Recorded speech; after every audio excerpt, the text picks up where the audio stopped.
on Batman as an editor and a writer. He also worked on one of the great breakthrough books, Green Lantern, Green Arrow, which garnered more publicity at the time than almost any other comic book had. So, ladies and gentlemen, Denny O'Neil.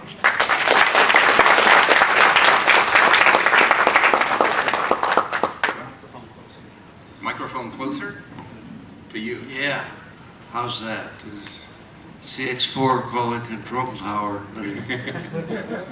That's from a radio show called Hop Harrigan that I listened to when I was 5. So I want to start, you started as a journalist. How did you get from journalism into comics? By accident. I was one of 2 liberals in Cape Girardeau, Missouri, and I didn't know anybody, so I hung out at drugstores and newsstands, and I suddenly was aware that I was seeing comics, and though they were an enormous part of my childhood, I hadn't seen them for about 10 years. So I investigated a little bit. I had a hunch that something was happening, and it was. At one end of Manhattan Island, there was Julie Schwartz figuring out how to do the superhero stuff contemporary. And across the island, there was Smilin' Stan Lee with a unique approach to writing dialogue and plotting and getting the work done. So I did some stories on comics that are making a return. They had been eclipsed for 10 years because of a witch hunt. It was a time in America when conformity was considered a virtue. And I grew up in Catholic school, so. Anyway, Roy Thomas's parents subscribed to the paper, and Roy saw these stories, so driving back from St. Louis one Sunday afternoon, I decided this school teacher, Roy Thomas, I'd stop in and see him, and I got, for 2 hours, he opened the world. There was this whole intricate subculture I had never heard of, even though as a kid I read lots and lots of comics. We traded them. Once a month, I would load up my little American Flyer wagon and go up and down Claxton Avenue, stopping at the houses of the kids I knew who were comic book readers, and we would trade. So my father was buying me 1 comic book a month, or a week. After Sunday Mass, we would stop and he would get a quart of milk for the family and a comic book for me. But I would get, with the trading gimmick, I'd get 20 new stories to read that way.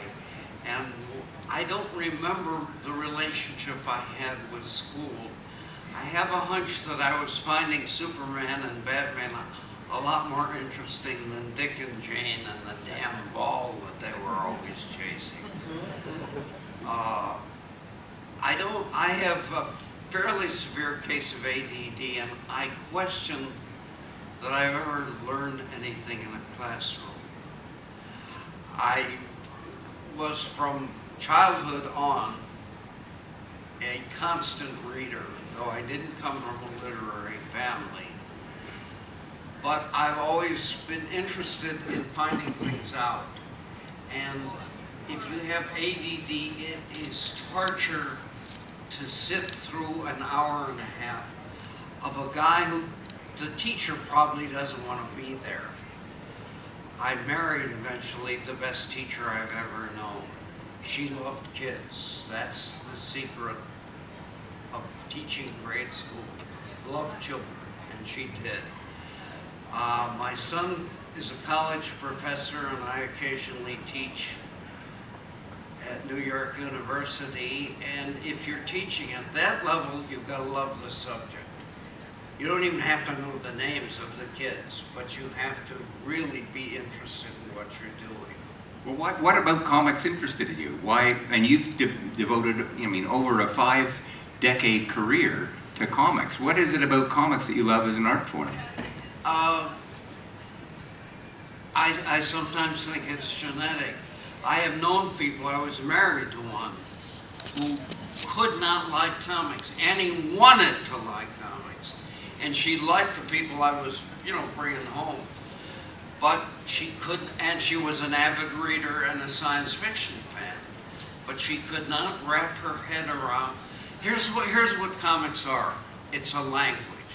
It is a language in which an image and an abstraction, words, combine to help each other out in the way a noun and a verb